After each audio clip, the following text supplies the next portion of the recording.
एक गांव था। उस गांव में एक राजा रहते थे और उस गांव में राजा के आदेश के बिना कोई काम नहीं होता है और कोई भी बात होता था तो गांव के आदमी राजा साहब से बता देते थे।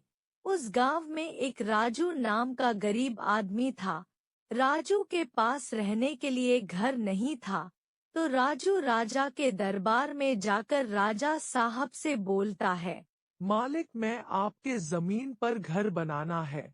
घर नहीं है मेरे पास, आदेश दीजिए साहब। तो राजा साहब बोलते हैं, आदेश है, जाओ। और वहां से राजू चला जाता है और फिर दूसरे दिन एक गरीब राजा के दरबार में आता है और बोलता है, मालिक मदद कीजिए, मेरा बेटा बीमार है, इलाज के लिए पैसा चाहिए, दीजिए मलिक। तो राजा बोलता है और राजा अपने सैनिकों से इसको पैसा दिया जाए और वहां से वो आदमी चला जाता है।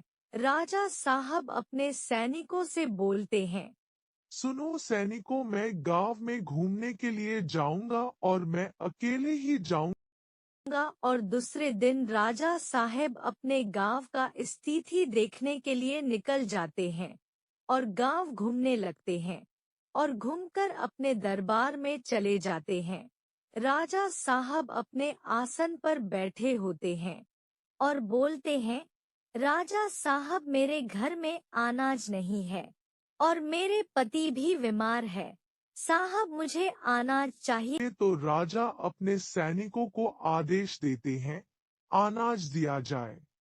और वह औरत अनाज लेकर चली जाती है और गांव के लोग राजा साहब को गुणगान करते थे। और राजा साहब के दरबार में कोई भी व्यक्ति जाता है तो खाली हाथ नहीं लौटता। जो राजा साहब से आदेश कर देते हैं वो सामान राजा साहब दे देते हैं।